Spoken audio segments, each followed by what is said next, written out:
Gir Somnath Talala police solar panel છેતરપિંડીનો આરોપી ઝડપાયો। ખેડૂત પાસેથી 6.31 લાખ રૂપિયાની છેતરપિંડી કરી ફરાર થયેલો આરોપી વિશાલ ભરતભાઈ પંચોલીની ધરપકડ કરી છે। આરોપી તાલાળાના કડવા પટેલ સમાજ પાછળ રહેતો હતો। આકોલવાડીના ખેડૂત દૈનિકભાઈ મણીલાલ રાદડિયાએ તાલાળા પોલીસમાં ફરિયાદ નોંધાવી હતી કે વિશાલ પંચોલીએ સોલર પેનલમાં ધંધાના ઓળખાણ આપી તેમને અને અન્ય પરિસ્થિતિ ખેડૂતોને સોલાર પેનલ લગાવવામાં કહ્યું હતું। ફરિયાદીઓએ વિશાલને 97,000 રોકડા આપ્યા હતા, જ્યારે અન્ય શાહેદો પાસેથી ગૂગલ પે, ચેક અને રોકડ મારફત કુલ 6.31 લાખ રૂપિયા પડાવી લીધા। આરોપીએ ફરિયાદ અને શાહેદાના ખેતરોમાં સોલર સિસ્ટમના સ્ટ્રક્ચર ઊભા કર્યા હતા, પરંતુ ક્યાંય સોલર પેનલ લગાવી ન હતી।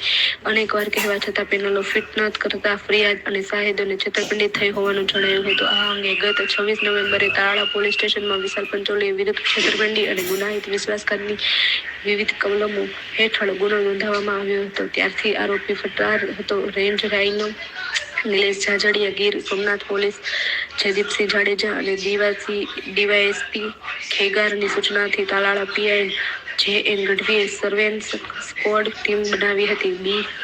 ગાદે, SI Dodiya, PG Kagda, JP Maru, Siddhraj Parmar સહિતની ટીમે આરોપીએ પંગેરું દબાવી વિશાલ પંચોલીને ઝડપી પાડ્યો હતો। પકડાયેલા આરોપી પાસેથી 3 લાખ રૂપિયા કિંમતી ગાંજો હતા, એક મોટરસાયકલ અને મોબાઈલ મળી કુલ 3.25 લાખ રૂપિયાનો મુદ્દામાલ જપ્ત કરવામાં આવ્યો હતો। આરોપી વિશાલ પંચોલીનો ગુનાહિત ઇતિહાસ પણ છે। તેની સામે મોરબી પોલીસ સ્ટેશનમાં 3 અને ઓલપાડ પોલીસ સ્ટેશનમાં 1 ગુનો નોંધાયેલો છે। આકોલવાડી પંથકમાં અનેક નિર્દોષ ખેડૂતો સોલાર પેનલ ફિટ કરી આપવાનું કહી પૈસા પડાવનારા વિશ્વાસઘાતી આરોપી પોલીસના પાંજરામાં કેદ થયા।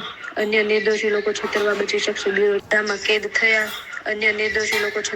શકશે। Bureau report Mahadev the times news, Gir Somnath.